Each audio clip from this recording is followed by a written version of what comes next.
উনি কিভাবে বলেন যে আমার বয়স হয়নি? আমার মেয়েকে আমার জীবনের চেয়েও ভালোবাসি।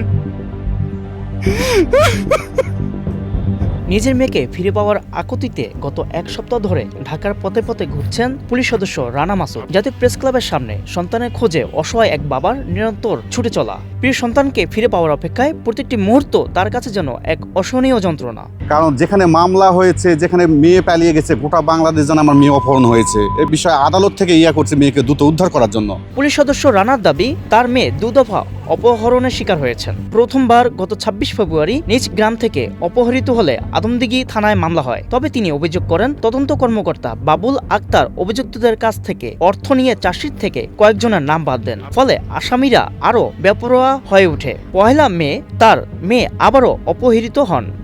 আমার বাবা যে বলতেছে যে আমাকে কিডন্যাপ করে নিয়ে আসছে, তো আমি যে আমাকে আমার বাবা জোর করে নিয়ে যাচ্ছে, আমি কিন্তু যেতে যাচ্ছি না। রানা মাসুদের অভিযোগ, অপহরণকারীরা ২০ লাখ টাকা মুক্তিপণ দাবি করছে এবং এই ঘটনায় সংশ্লিষ্ট তদন্ত কর্মকর্তা ও জয়পুরহাট পাঁচবিবি থানার ওসি হাফিজ রায়হানের গাফলতি রয়েছে।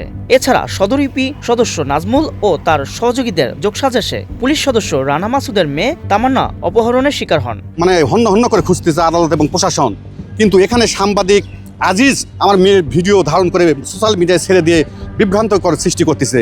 কিন্তু পুলিশ সদস্য রানা মাসুদের বিপরীতে কথা বলছেন তার মেয়ে তামান্না। তিনি বলছেন অপহরণের শিকার হয়নি, তার পছন্দের ছেলের সাথে বিয়ে করে নিরাপদ স্থানে আছে, বরং তার বাবা তাকে মামলা ও বিভিন্ন সোশ্যাল মিডিয়াতে মিথ্যা কথা বলে হয়রানি করছে। যেখানে আসছে অনেক ভালো আছে। তামান্নাকে হারিয়ে তার মা মানসিকভাবে ভেঙে পড়ছেন।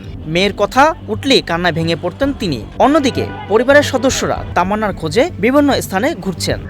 মেয়ে তো যেখানেই থাক বা যেখানেই নিয়ে গেছে, ওর বাবাকে খুব ভালোবাসতো, বাবার বিপক্ষে কথা বলতেছে, কিন্তু এগুলা আমার মেয়ে এই ধরনের মেয়ে না। এদিকে পুলিশ ও স্থানীয় ইউপি সদস্য বলছে ভিন্ন কথা। তারা জানিয়েছে রানা মাসুদ তার মেয়ের জন্য মিথ্যা মামলা ও ভাইরাল হবার জন্য অপপ্রচার চালাচ্ছে বিভিন্ন মিডিয়াতে। যেগুলো বলছে তার বিরুদ্ধে আইনগত ব্যবস্থা নিচ্ছে বগুড়া এসপি এবং বাংলাদেশ পুলিশ প্রধান। সে যেগুলো করতেছে সেগুলোর ব্যাপারে আমাদের কর্তৃপক্ষ তাকে ব্যবস্থা নিচ্ছে। এই তথ্যগুলো মিথ্যা দিচ্ছে।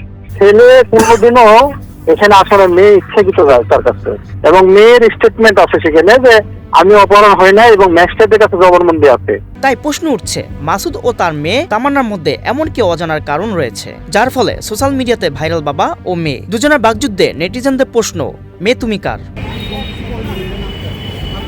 আবুল খায়ের, বৈশ্বিক সংবাদ।